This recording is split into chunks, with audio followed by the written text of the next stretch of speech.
ವೇತನ ಆಯೋಗದ ವರದಿ, ಸಂಧ್ಯಾ ಕಿರಣ ಆರೋಗ್ಯ ಭಾಗ್ಯ ಯೋಜನೆ, ಸಂಧ್ಯಾ ಕಿರಣ ಆರೋಗ್ಯ ಭಾಗ್ಯ ಯೋಜನೆ, ಸಂಧ್ಯಾ ಕಿರಣ ಆರೋಗ್ಯ ಭಾಗ್ಯ ಯೋಜನೆ.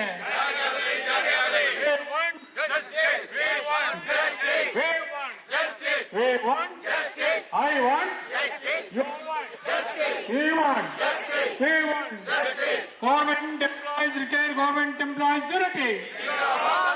Retired government employees unity. Retired government employees unity. ನಮ್ಮ ಬೇಡಿಕೆಗಳು, ನಮ್ಮ ಬೇಡಿಕೆಗಳು, ನಮ್ಮ ಬೇಡಿಕೆಗಳು. We want justice. We want justice. We want justice. ಕೇಂದ್ರ ಸರ್ಕಾರದ ಕಾಯ್ದೆಗೆ, ಕೇಂದ್ರ ಸರ್ಕಾರದ ಕಾಯ್ದೆಗೆ, ಕೇಂದ್ರ ಸರ್ಕಾರದ ಕಾಯ್ದೆಗೆ ನಮ್ಮ ಬೇಡಿಕೆಗಳು, ನಮ್ಮ ಬೇಡಿಕೆಗಳು. 7ನೇ ವೇತನ ಆಯೋಗದ ವರದಿ, 7ನೇ ವೇತನ ಆಯೋಗದ ವರದಿ, ಸಂಧ್ಯಾ ಕಿರಣ ಆರೋಗ್ಯ ಭಾಗ್ಯ ಯೋಜನೆ, ಸಂಧ್ಯಾ ಕಿರಣ ಆರೋಗ್ಯ ಭಾಗ್ಯ ಯೋಜನೆ, ಸಂಧ್ಯಾ ಕಿರಣ ಆರೋಗ್ಯ ಭಾಗ್ಯ ಯೋಜನೆ, ಸಂಧ್ಯಾ ಕಿರಣ ಆರೋಗ್ಯ ಭಾಗ್ಯ ಯೋಜನೆ. We want, we want, we want, I want, you want, you want, we want. ನಮ್ಮ ಬೇಡಿಕೆಗಳು, ನಮ್ಮ ಬೇಡಿಕೆಗಳು, ನಮ್ಮ ಬೇಡಿಕೆಗಳು. We want. ಕೇಂದ್ರ ಸರ್ಕಾರದ ಕಾಯ್ದೆಗೆ, ಕೇಂದ್ರ ಸರ್ಕಾರದ ಕಾಯ್ದೆಗೆ, ಕೇಂದ್ರ ಸರ್ಕಾರದ ಕಾಯ್ದೆಗೆ, ನಿರ್ಮಲಾ ಸೀತಾರಾಮನ್ ಅವರಿಗೆ, ನಿರ್ಮಲಾ ಸೀತಾರಾಮನ್ ಅವರಿಗೆ, ಕೇಂದ್ರ ಸರ್ಕಾರದ ಕಾಯ್ದೆಗೆ ಇನ್ಕಿಲಾಬ್, ಸಾರಿ ಇನ್ಕಿಲಾಬ್, ಇನ್ಕಿಲಾಬ್, ಜಿಂದಾಬಾದ್, ಜಿಂದಾಬಾದ್, ಜಿಂದಾಬಾದ್, ಜಿಂದಾಬಾದ್, ಜಿಂದಾಬಾದ್, ಜಿಂದಾಬಾದ್, ಜಿಂದಾಬಾದ್, ಜಿಂದಾಬಾದ್. We want, we want. ನಮ್ಮ ಬೇಡಿಕೆಗಳು, ನಮ್ಮ ಬೇಡಿಕೆಗಳು, ನಮ್ಮ ಬೇಡಿಕೆಗಳು. ಈಗ ವೇತನ ಆಯೋಗದ ವರದಿ ಜಾರಿಗೆ ಬರಲಿ, ಜಾರಿಗೆ ಬರಲಿ. ಕೇಂದ್ರ ಸರ್ಕಾರದ ನೀತಿಗೆ ಧಿಕ್ಕಾರ, ಧಿಕ್ಕಾರ. ಕೇಂದ್ರ ಸರ್ಕಾರದ ಕಾಯ್ದೆಗೆ ಧಿಕ್ಕಾರ, ಧಿಕ್ಕಾರ. ಇನ್ಕಿಲಾಬ್ ಜಿಂದಾಬಾದ್, ಇನ್ಕಿಲಾಬ್ ಜಿಂದಾಬಾದ್, ಇನ್ಕಿಲಾಬ್ ಜಿಂದಾಬಾದ್, ಜಿಂದಾಬಾದ್, ಜಿಂದಾಬಾದ್, ಇನ್ಕಿಲಾಬ್ ಜಿಂದಾಬಾದ್, ಜಿಂದಾಬಾದ್, ಜಿಂದಾಬಾದ್, ಇನ್ಕಿಲಾಬ್ ಜಿಂದಾಬಾದ್. We want justice. We want justice. We want justice. We want justice. Retired government employees unity.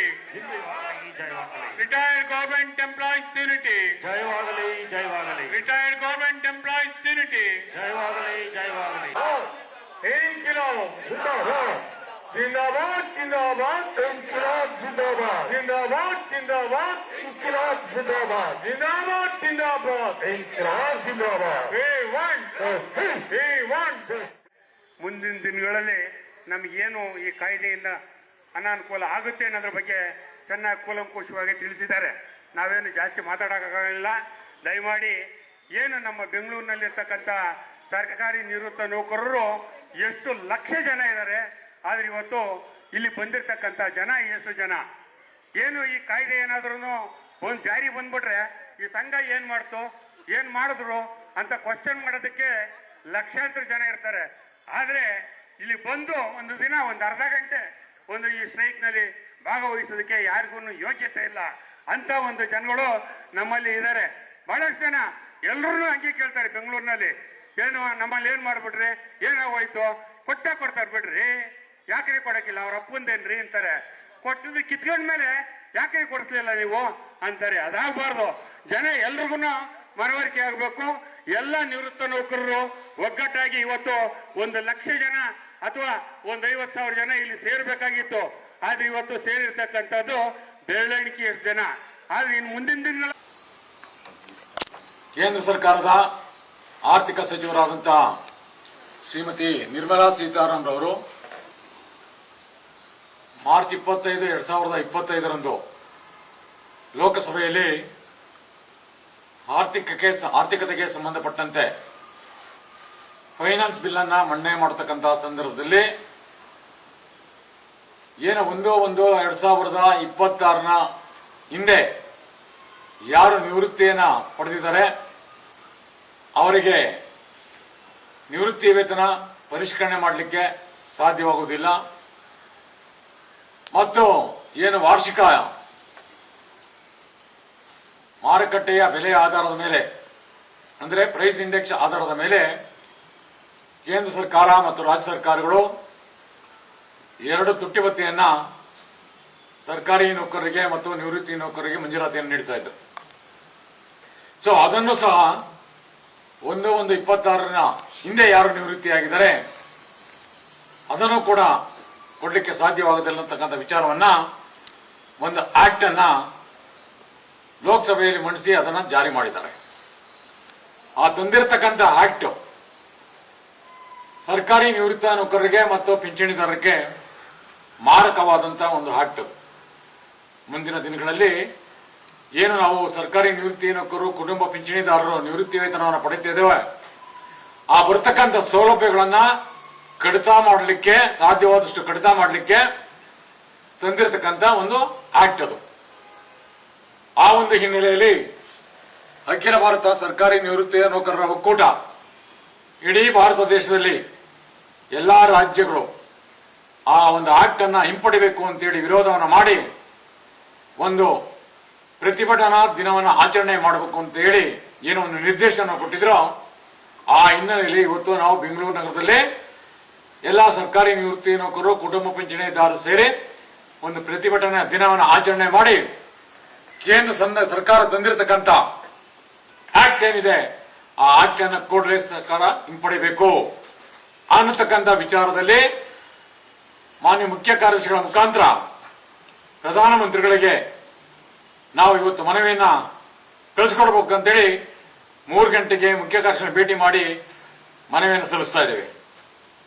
So ಅದೇ ಹಿನ್ನೆಲೆಯಲ್ಲಿ ರಾಜ್ಯದ ಎಲ್ಲ ತಾಲೂಕು ಮತ್ತು ಜಿಲ್ಲೆಗಳಲ್ಲೂ ಕೂಡ ಪ್ರತಿಭಟನೆಯನ್ನು ಮಾಡಿ ಜಿಲ್ಲೆಯಲ್ಲಿ ಜಿಲ್ಲಾಧಿಕಾರಿಗಳ ಮೂಲಕ ತಾಲೂಕಿನಲ್ಲಿ ತಹಸೀಲ್ದಾರ್ಗಳ ಮೂಲಕ ಮನವಿಯನ್ನು ಪ್ರಧಾನಮಂತ್ರಿಗಳಿಗೆ ಮನವಿ ಸಲ್ಲಿಸಲು ಈಗಾಗಲೇ ಸಾಕಷ್ಟು ಅಗತ್ಯ ಕ್ರಮಗಳನ್ನು ತಾಲೂಕು ಜಿಲ್ಲೆಗಳು ತೆಗೆದುಕೊಂಡಿವೆ.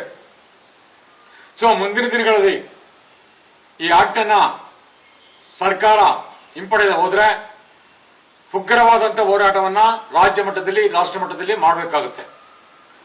ಸೊ ಇದರ ಬಗ್ಗೆ ಏಪ್ರಿಲ್ ತಿಂಗಳಲ್ಲಿ ಅಖಿಲ ಭಾರತ ಸರ್ಕಾರಿ ನೌಕರರ ಒಕ್ಕೂಟ ಏನು ಒಂದು ತೀರ್ಮಾನವನ್ನು ಮಾಡ್ತದೆ ಆ ತೀರ್ಮಾನಕ್ಕೆ ಅನುಗುಣವಾಗಿ ನಾವು ಕೂಡ ಕಾರ್ಯಕ್ರಮಗಳನ್ನು ರೂಪಿಸಿಕೊಂಡು ಸರ್ಕಾರದ ವಿರುದ್ಧವಾಗಿ ಪ್ರತಿಭಟನೆಯನ್ನು ಮಾಡಬೇಕಾಗುತ್ತೆ ಅಂತಕ್ಕಂಥ ವಿಚಾರವನ್ನ ನಮ್ಮ ನಿವೃತ್ತಿ ನೌಕರರಿಗೆ ಕುಟುಂಬ ಪಿಂಚಣಿದಾರರಿಗೆ ಮನವರಿಕೆಯನ್ನು ಮಾಡಿಕೊಡ್ತಿದ್ದೇವೆ.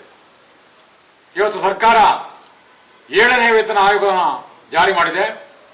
ಆ ವೇತನ ಆಯೋಗ ಸರ್ಕಾರಿ ನಿವೃತ್ತ ನೌಕರರಿಗೆ ಮತ್ತು ಕುಟುಂಬ ಪಿಂಚಣಿದಾರರಿಗೆ ಏನು ಶಿಫಾರಸನ್ನು ಮಾಡಿತೋ ಪೂರ್ಣ ಪ್ರಮಾಣದಲ್ಲಿ ಮಾನ್ಯ ಸಿದ್ದರಾಮಯ್ಯನವರು ವೇತನ ಆಯೋಗದ ವರದಿಯನ್ನ ಜಾರಿ ಮಾಡಿಲ್ಲ. ಸಂಧ್ಯಾ ಕಿರಣ ನಗದು ರಹಿತ ಆರೋಗ್ಯ ಭಾಗ್ಯ ಯೋಜನೆಯನ್ನು ಜಾರಿ ಮಾಡಬೇಕಂತೂ ಶಿಫಾರಸನ್ನು ಮಾಡಿತ್ತು. ಆ ವಿಚಾರವನ್ನ ಸರ್ಕಾರ ಸುಮಾರು ಬಾರಿ ನಮ್ಮ ಜೊತೆಯಲ್ಲಿ ಚರ್ಚೆಯನ್ನು ಮಾಡಿ ಅದನ್ನು ಕೂಡ ಇನ್ನೂ ಜಾರಿ ಮಾಡಿಲ್ಲ. 70 ವರ್ಷಕ್ಕೆ ಮೇಲ್ಪಟ್ಟು 80 ವರ್ಷದ ಒಳಗಿನ ಸರ್ಕಾರಿ ನಿವೃತ್ತ ನೌಕರರಿಗೆ ಅವರ ಮೂಲ ಪಿಂಚಣಿಯಲ್ಲಿ 10% ಆರ್ಥಿಕ ಸೌಲಭ್ಯವನ್ನು ಕೊಡಬೇಕು ಅಂತ ಶಿಫಾರಸನ್ನು ಮಾಡಿದೆ.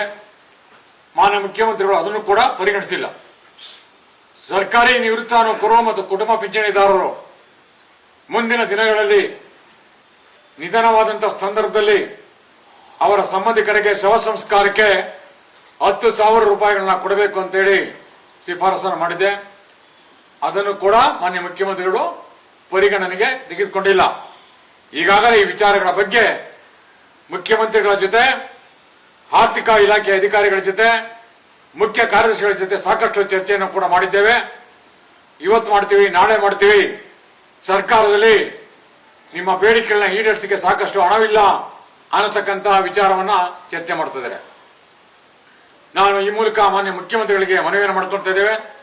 ಸಂಧ್ಯಾ ಕಿರಣ ಆರೋಗ್ಯ ಭಾಗ್ಯ ಯೋಜನೆ 70 ವರ್ಷಕ್ಕೆ ಮೇಲ್ಪಟ್ಟು 80 ವರ್ಷದ ಒಳಗಿನವರಿಗೆ ಕನಿಷ್ಠ 10% ಮೂಲ ವೇತನದಲ್ಲಿ ಆರ್ಥಿಕ ಸೌಲಭ್ಯ ಮತ್ತು ಶವ ಸಂಸ್ಕಾರಕ್ಕೆ 10,000 ರೂಪಾಯಿಗಳನ್ನ ನಿಗದಿ ಮಾಡಿ ಸರ್ಕಾರಿ ಆದೇಶಗಳನ್ನ ಕೂಡಲೇ ಮಾಡದ ಹೋದ್ರೆ ನಾವು ಬಹಿರಂಗವಾಗಿ ರಾಜ್ಯದ ಮಟ್ಟದಲ್ಲಿ, ತಾಲೂಕು ಮಟ್ಟದಲ್ಲಿ, ಜಿಲ್ಲಾ ಮಟ್ಟದಲ್ಲಿ ನಾವು ಪ್ರತಿಭಟನೆಯನ್ನ ಈಗಾಗಲೇ ಪ್ರಾರಂಭ ಮಾಡಿದೆ. ಮುಂದೆ ಉಗ್ರ ಸ್ವರೂಪದ ಪ್ರತಿಭಟನೆಯನ್ನ ಮಾಡ್ತಾ ಇದ್ದೇವೆ.